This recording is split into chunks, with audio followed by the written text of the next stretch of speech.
What's up everyone, this is Tom of RedmanPie.com. Until the release of the new iPhone occurs, the iPhone 5 is the probably the leagued iOS competitor to the HTC One, so this is 10 reasons why the HTC One is better than the iPhone 5. Number 1, we just have the screen size and the resolution. Obviously this is a bit subjective to the person, but the HTC One has a resolution of 1080p, so that's 1920 by 1080, and it's a 4.7 inch screen versus a 4-inch screen on the iPhone 5. It's a higher pixel density, it looks a lot better, it's a lot sharper. The screen size is definitely going to appeal to some people, it might not to others, so again that's a personal thing. But as you can see from this clip here, the res really does show. You might not be able to discern it as well as you would in real life due to the fact that this is obviously kind of bottlenecking via your own screen or something like that, and my camera. But on the whole, images and video look a lot better on the HTC One from a sharpness perspective, but again, the iPhone 5 doesn't have a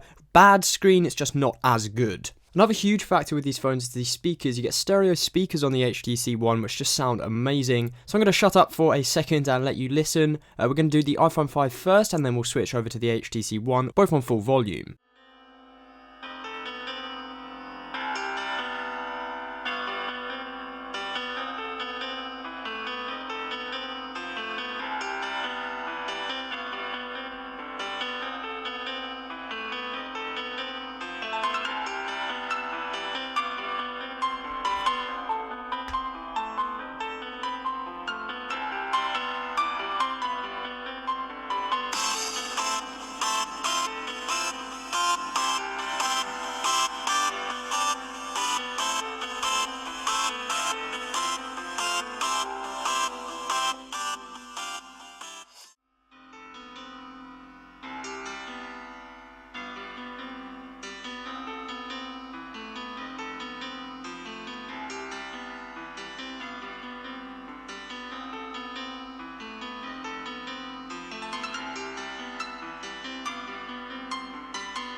Now again, I'm not 100% on how well that translates. Again, it's going to be kind of restricted by your own system. But just take my word for it, the speakers on the HTC One are absolutely fantastic. Next up, we have the fact that there's an infrared blaster in the top of the HTC One's power button, which basically means you can control your television with it. So if I just go into the remote application, the TV app, and the remote section of this app, I'm going to turn off or turn on my TV in the background that you see there. So you just set it up, it's a very simple process, and then you just you can press this off button that you see here after the screen that I stupidly thought turned it off, and then you just press that, and then you see as I press the off button, my TV turns off. Obviously the one on the right it's not synced with, it's the TV on the left that it's actually syncing and controlling, and it turns on and off, and you can control the volume, you do a lot of stuff like that.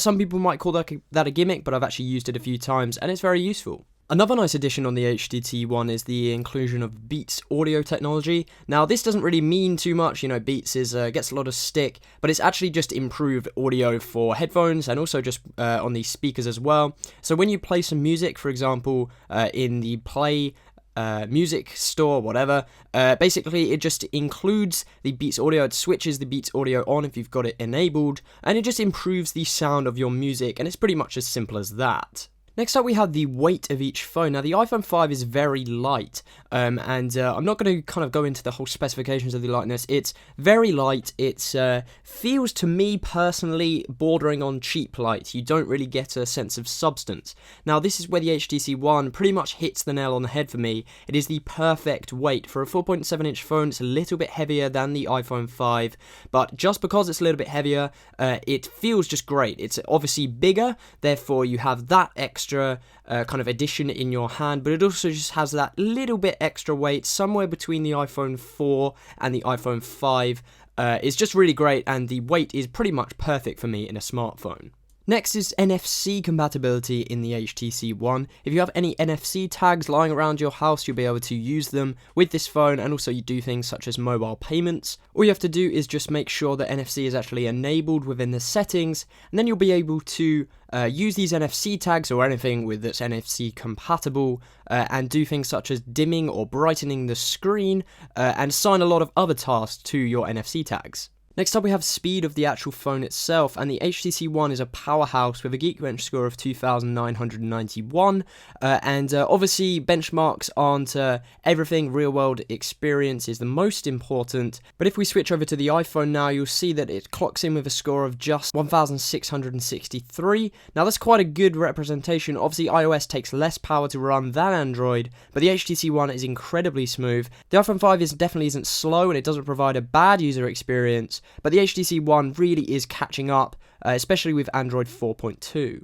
Okay, so following on from that, and that actually transitions quite well, let's talk about OS customization. Android is an incredibly customizable operating system. I'm actually running Sense 5, but I'm using the Apex launcher, which essentially means that I can just control anything on my device.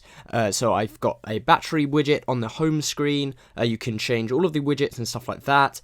I've actually got a custom keyboard installed with SwiftKey. There's just a ton of customization, which is the total opposite compared to iOS, which essentially, unless you jailbreak your device, which I actually have jailbroken my iPhone 5, but you can't do that for 6.1.3 or above, you've literally got almost zero customization. You have to deal with what Apple gives you.